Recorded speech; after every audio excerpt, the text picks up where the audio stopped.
బద్వేలు మండలం రాజపాలెం పంచాయతీలో జరిగిన రేషన్ పంపిణీ కార్యక్రమంలో మాజీ ఎమ్మెల్యే శ్రీమతి కె విజయమ్మ పాల్గొన్నారు. ఎండియు వ్యవస్థ రద్దుతో రేషన్ మాఫియాకు అడ్డుకట్ట వేశామని, ప్రజలకు మెరుగైన సేవలు అందించడానికి రేషన్ షాపుల ద్వారా మళ్లీ రేషన్ అందిస్తున్నామని, రేషన్ షాపులకు వెళ్లలేని వృద్ధులకు, వికలాంగులకు రేషన్ డీలర్లే 5వ తారీఖు లోపు వారికి ఇంటి వద్దకు వచ్చి రేషన్ అందిస్తారని తెలిపారు.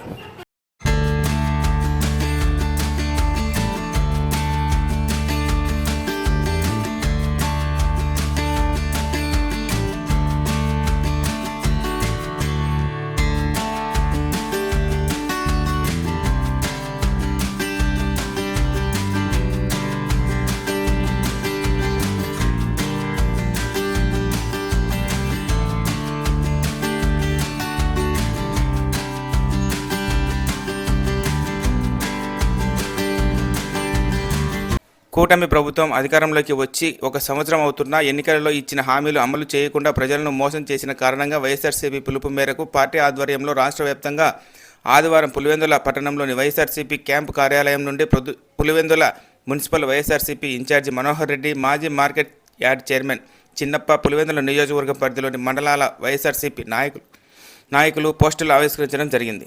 అనంతరం వారు మాట్లాడుతూ పులివెందుల పట్టణంలోని పాత ఎమ్మెల్యే కార్యాలయం నుండి ఆర్టీఓ కార్యాలయం వరకు ర్యాలీ కార్యక్రమం ఉంటుందని, అనంతరం ఆర్టీఓకు వినతి పత్రం ఇవ్వడం జరుగుతుందని ఆయన అన్నారు.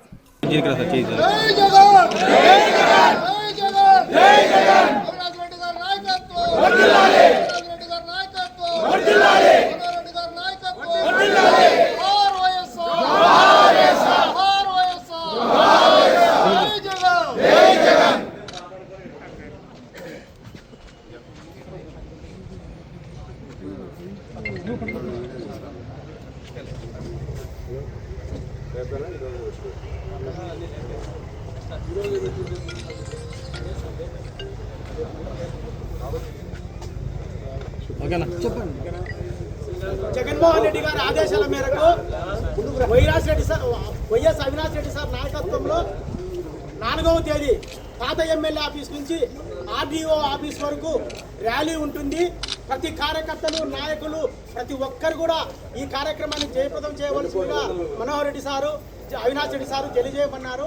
అలాగే మండలాలకు సంబంధించిన నాయకులు, మున్సిపాలిటీకి సంబంధించిన నాయకులు రేపు ఉదయం మీ వీలును బట్టి మీ మండలాలలో, మున్సిపాలిటీలలో ఈ పోస్టర్స్ ఆవిష్కరించవలసిందిగా అవినాష్ రెడ్డి సార్ అందరికీ తెలియజేయమని చెప్పినారు.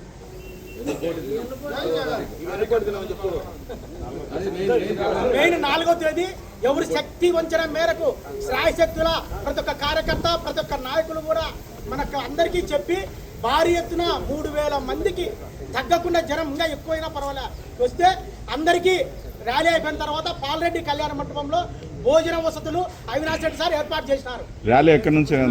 పాత ఎమ్మెల్యే ఆఫీస్ నుంచి ఆర్డీఓ ఆఫీస్ వరకు ప్రతి ఒక్కరు మోటార్ వెహికల్ లేకుండా ర్యాలీగా సార్ వెంబడి నడుచుకుంటూ పోవాలా.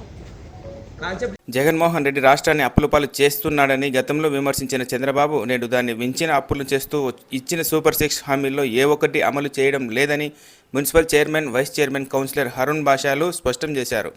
అన్నమయ్య జిల్లా రాయచోటిలో వైఎస్ఆర్సీపీ కార్యాలయంలో వైఎస్ఆర్సీపీ రాష్ట్ర ప్రధాన కార్యదర్శి గడికోట శ్రీకాంత్ రెడ్డి ఆధ్వర్యంలో మున్సిపల్ చైర్మన్ ఫయాజ్ బాషా, వైస్ చైర్మన్ ఫయాజుర్ రెహ్వాన్, రాష్ట్ర మైనారిటీ విభాగం ప్రధాన కార్యదర్శి హరుణ్ బాషా, కౌన్సిలర్లు, వైఎస్ఆర్సీపీ శ్రేణులు కార్యక్రమంలో పాల్గొన్నారు. ఈ సందర్భంగా వారు మాట్లాడుతూ రాష్ట్ర ప్రజలను వెన్నుపోటు పొడిచిన దినోత్సవంగా ఈ నెల 4న జిల్లా కలెక్టర్ కార్యాలయం వద్ద జరిగే వెన్నుపోటు దినోత్సవం కార్యక్రమంలో వైఎస్ఆర్ కాంగ్రెస్ పార్టీ ప్రజాప్రతినిధులు, కార్యకర్తలతో పాటు మోసపోయిన ప్రజలు కూడా పాల్గొని విజయవంతం చేయాలని వారు పిలుపునిచ్చారు.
నెల 4వ తారీఖున నిరసన కార్యక్రమం మన రాష్ట్ర అధికార ప్రతినిధి అలాగే మన రాష్ట్ర ప్రధాన కార్యదర్శి అయినటువంటి సతీష్ రెడ్డి గారు మరియు మన ఎక్స్ఎమ్మెల్యే శ్రీకాంత్ రెడ్డి గారి ఆధ్వర్యంలో అలాగే రాష్ట్ర అధికార ప్రతినిధి హిందూపురం ఇన్ఛార్జ్ అయినటువంటి రమేష్ రెడ్డి గారి ఆధ్వర్యంలో ఈ నెల 4వ తారీఖు జరగబోయే వెన్నుపోటు నిరసన కార్యక్రమంలో భాగంగా ఈరోజు ఒక పోస్టర్ విడుదల చేయడం జరిగింది.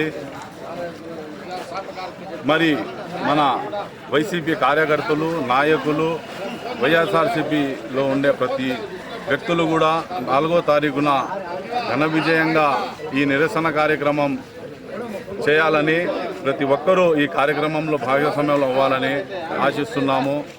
అలాగే ఎందుకంటే గత ప్రభుత్వం చూసినాము, ఈ ఏడాది చంద్రబాబు ప్రభుత్వంలో చూస్తున్నాము. ఈ కూటమి ప్రభుత్వం వచ్చిన తర్వాత చంద్రబాబు కక్ష సాధింపులు అలాగే దౌర్జన్యాలు లాంటి ఈ ప్రభుత్వంలో కార్యక్రమాలు చేస్తున్నారు. ఈరోజు చూసుకుంటే గత ప్రభుత్వంలో పరిపాలన ఎట్లా ఉందో ఈ ప్రభుత్వంలో పాలన ఎలా సాగుతుందో మీరు గమనించాలా. వైఎస్ఆర్సీపీ నాయకుల మీద అయితేనేమి, కార్యకర్తల మీద అయితేనేమి, వైఎస్ఆర్సీపీ సానుకూల పరులు అయితేనేమి వాళ్ళ మీద కేసులు పెట్టడము, వాళ్ళకి కేసులు జైళ్ళల్లో పెట్టి ఇబ్బంది పెట్టడము, అలాగే వాళ్ళని ఇళ్ళు కూల్చడము ఇలాంటి ఎన్నో కార్యక్రమాలు చేసి వాళ్ళు అధికారాన్ని మభ్యపెట్టే కార్యక్రమం చేస్తున్నారు. గత ప్రభుత్వంలో ఈ ప్రభుత్వంలో చూసుకుంటే చంద్రబాబు గత ప్రభుత్వంలో ఎలక్షన్ ముందర సూపర్ 6, సూపర్ 7 హామీలని చెప్పి ప్రజల్ని మభ్యపెట్టి ఈరోజు వచ్చిన తర్వాత ప్రజలకి ఏ పథకాలు ఏ హామీలు నెరవేర్చకుండా గతంలో అమ్మఒడి అని చెప్పేసి నేను ఇంకా ఎక్కువ మందికి ఇస్తానన్నాను, ఇంట్లో నలుగురు ఉంటే నలుగురికి ఇస్తానని చెప్పేసి ఏ ఒక్కరికి ఇవ్వకుండా ప్రతి విద్యార్థికి 15,000 బాకీ ఉన్నారు చంద్రబాబు నాయుడు. అలాగే ప్రతి మహిళకి 18,750 రూపాయలు వచ్చేది. మరి ఈ నెలకి మహిళలకి 15,000 ఇస్తారని చెప్పేసి ప్రతి మహిళలకి కూడా 18,000 బాకీ ఉన్నారు. అలాగే నిరుద్యోగ భృతి కింద 3,000 ఇస్తారన్నారు. ప్రతి నిరుద్యోగుడికి 3,000 బాకీ ఉన్నారు చంద్రబాబు. మీరు ఎప్పుడు ఇస్తారో అని ప్రజలు వాపోతున్నారు.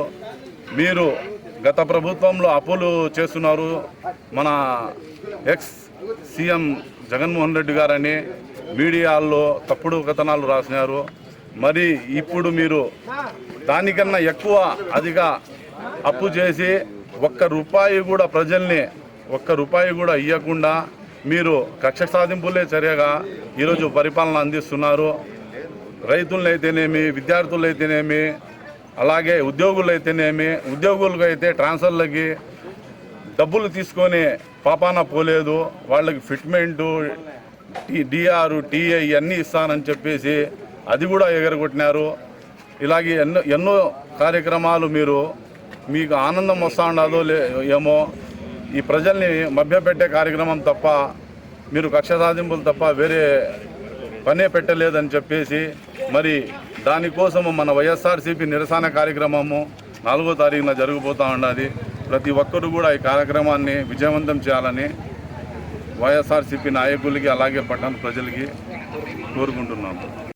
జూన్ 4వ తేదీ నాటికి రాష్ట్రంలో కూటమి ప్రభుత్వం ఏర్పడి ఏడాది పూర్తి చేసుకుంటున్న నేపథ్యంలో ఆంధ్రప్రదేశ్ మాజీ ముఖ్యమంత్రి వైఎస్ జగన్మోహన్ రెడ్డి ఆదేశాల మేరకు జూన్ 4వ తేదీన వెన్నుపోటు దినం అనే వినూత్న కార్యక్రమాన్ని రాష్ట్ర వ్యాప్తంగా వైఎస్ఆర్సీపీ శ్రేణులు నిర్వహించనున్నట్లు ప్రొద్దుటూరు నియోజకవర్గ మాజీ ఎమ్మెల్యే వైసీపీ రాష్ట్ర అధికార ప్రతినిధి రాచమల్లి శివప్రసాద్ రెడ్డి ఆదివారం ఉదయం వెన్నుపోటు దినం పోస్టర్ని ఆవిష్కరించారు. ఈ సందర్భంగా రాచమల్లు మాట్లాడుతూ గడిచిన ఏడాది కాలంలో కూటమి ప్రభుత్వం ఇచ్చిన హామీలను నెరవేర్చలేదని, చంద్రబాబు నాయుడు రాష్ట్ర ప్రజలను మోసం చేశారని తెలియజేయడానికే ఈ కార్యక్రమాన్ని జూన్ 4వ తేదీన నిర్వహిస్తున్నామని, ప్రజల తరపున అవిశ్రాంతంగా గడిచిన ఏడాది కాలంలో కూటమి ప్రభుత్వంపై పోరాడుతూనే ఉన్నామని, ఇచ్చిన హామీలను నెరవేర్చని ముఖ్యమంత్రి నారా చంద్రబాబు నాయుడు ప్రజలకు వెన్నుపోటు పొడిచారని ఆయన అన్నారు. అనంతరం పార్టీ శ్రేణులతో సమావేశమై కార్యక్రమాన్ని జయప్రదం చేయడానికి తీసుకోవాల్సిన చర్యలపై ఆయన చర్చించారు. ఈ కార్యక్రమంలో నియోజకవర్గ వైసీపీ నాయకులు పాల్గొన్నారు. జూన్ 4వ తారీఖున అంటే ఈ నెల వైఎస్ఆర్ కాంగ్రెస్ పార్టీ నాయకత్వంలో వెన్నుపోటు దినం అనే నామకరణంతో ప్రభుత్వానికి వ్యతిరేకంగా ప్రజల పక్షాన నిరసన కార్యక్రమాన్ని శాంతియుతంగా నిర్వహిస్తూ ఉన్నాం. ఈ శాంతియుత ఆందోళన కార్యక్రమానికి ఈ నిరసనకు మా ప్రధానమైనటువంటి డిమాండ్ ఒక్కటే. 2024 సంవత్సరం జూన్ 4వ తారీఖున అసెంబ్లీ ఎన్నికల యొక్క కౌంటింగ్ ప్రక్రియ పూర్తయింది. 2024 జూన్ 4వ తారీఖున ఎన్నికలు కౌంటింగ్ చేసినప్పుడు వైఎస్ఆర్ కాంగ్రెస్ పార్టీ ఓడిపోయింది అని అనౌన్స్ చేసినారు. తెలుగుదేశం పార్టీ కూటమి పార్టీ గెలిచింది అని చెప్పినారు. మీకు సంతోషం, మాకు బాధ. అయినా పర్వాలే, ప్రజాస్వామ్యంలో ప్రజల యొక్క తీర్పును మనస్ఫూర్తిగా స్వాగతించడం. వారం 10 రోజుల కల్లా మా దుఃఖాన్ని జయించగలిగినాం. ప్రతిపక్ష పార్టీ నాయకులుగా మా పాత్రను మేము ప్రజల పక్షాన పోషించడానికి మమ్మల్ని మేము తయారు చేసుకోగలిగినాం. ఆనాటి నుంచి ఈనాటి వరకు, అంటే కరెక్ట్గా సంవత్సరం అయితే అంది. జూన్ 4, 2025, ఈరోజు 1వ తారీఖు, ఇంకా 2 రోజులు ఉంటే సంవత్సరం. ఈ సంవత్సర కాలంలో మేము ఎప్పుడూ 1 నెల కూడా విశ్రాంతి తీసుకోలేదు. వైఎస్ఆర్ కాంగ్రెస్ పార్టీ నాయకులం ప్రజల పక్షాన మా గొంతు వినిపిస్తానే ఉన్నాం. ప్రభుత్వం పైన ఒత్తిడి చేయాల్సిన ప్రతి కార్యక్రమాన్ని చేస్తానే ఉన్నాం. అసలు ఈ రాష్ట్రంలో మునుపెన్నడూ కూడా నూతనంగా ప్రభుత్వం ఏర్పడిన తర్వాత 2 నెలలకు 3 నెలలకు నిరసన కార్యక్రమాలు ప్రజల పక్షాన చేసిన దాఖలాలు లేవు. ఆ ఘనత చంద్రబాబు నాయుడికే దక్కింది. ప్రభుత్వం ఏర్పాటు చేసిన 2-3 నెలలకే ప్రజల్లో అసంతృప్తి, ప్రజలకు వ్యతిరేకమైన నిర్ణయాలు తీసుకోవడం ప్రారంభించినాడు. మేము మానసికంగా ఆత్మవిశ్వాసాన్ని కోల్పోకుండా వైఎస్ఆర్ కాంగ్రెస్ పార్టీ నాయకులు మా బాధ ఎంత ఉన్నప్పటికీ కూడా, ఎన్నో రకాల మాకు సమస్యలు ఉన్నప్పటికీ కూడా, ఆర్థికపరమైన ఇబ్బందులు, ఓటమి వలన జరిగిన మానసిక వ్యధ, కేసులు, జైళ్లు, బెయిళ్లు, కక్ష సాధింపు చర్యలు ఇన్ని ఉన్నప్పటికీ కూడా వాటినన్నిటినీ మేము అధిగమించి ప్రజాపక్షాన పోరాటం చేస్తూనే ఉన్నాం 2-3 నెలల కాలం నుంచి మా నాయకుడు జగన్మోహన్ రెడ్డి గారి నేతృత్వంలో. 2025 జూన్ 4 వచ్చింది. ఇప్పుడు ప్రజలు ఏమంటున్నారంటే, ఓడింది వైఎస్ఆర్ కాంగ్రెస్ పార్టీ కాదు, మేము పొరపాటు పడినాం, ఓడింది మేమే ఓడినామంటున్నారు ప్రజలు. 2024 జూన్ 4న వైఎస్ఆర్ కాంగ్రెస్ పార్టీ ఓడిందనుకున్నాం, పొరపాటు. 2025 జూన్ 4 సంవత్సరం కాలానికి ప్రజాస్వామ్యంలో ప్రజలం మేము ఓడిపోయినాం. ఏ విధంగా ఓడిపోయినామంటే, అబద్ధాలు చెప్పే వ్యక్తికి, మోసాలు చేసే పార్టీకి నమ్మి పలుమార్లు మోసం చేసినప్పటికీ కూడా ఈసారైనా మాట నిలబెట్టుకుంటాడు లేని ఎక్కడో ఒక చిన్నపాటి ఆశతో. ఆదివారం బద్వేలు మండలం కొంగలవీడు గ్రామంలో జరిగిన జాతర మహోత్సవంలో పాల్గొన్న మాజీ ఎమ్మెల్యే విజయమ్మ, బీజేపీ నాయకులు బొజ్జ రోషన్నతో పాటు పలువురు నాయకులు జాతర మహోత్సవానికి విచ్చేసిన మాజీ ఎమ్మెల్యే విజయమ్మతో పాటు పలువురు నాయకులను, టీడీపీ సీనియర్ నాయకులు, ప్రముఖ కాంట్రాక్టర్ అన్నపురెడ్డి రమణారెడ్డిలను శ్రీనివాసరెడ్డి కుటుంబ సభ్యులు సాదరంగా ఆహ్వానం పలికి అనంతరం శాలువాలతో సత్కరించారు. అనంతరం ఏర్పాటు చేసిన ప్రత్యేక విందులో పాల్గొన్నారు. ఈ కార్యక్రమంలో టీడీపీ నాయకులు, మాజీ ఎంపీపీ ప్రతాప్ రెడ్డి, రవికుమార్ రెడ్డి, ఓబుల్ రెడ్డి, అంకిరెడ్డి, పల్లె శేఖర్ రెడ్డి, మాజీ ఎమ్మెల్యే విజయమ్మతో పాటు పలువురు నాయకులు ఉన్నారు.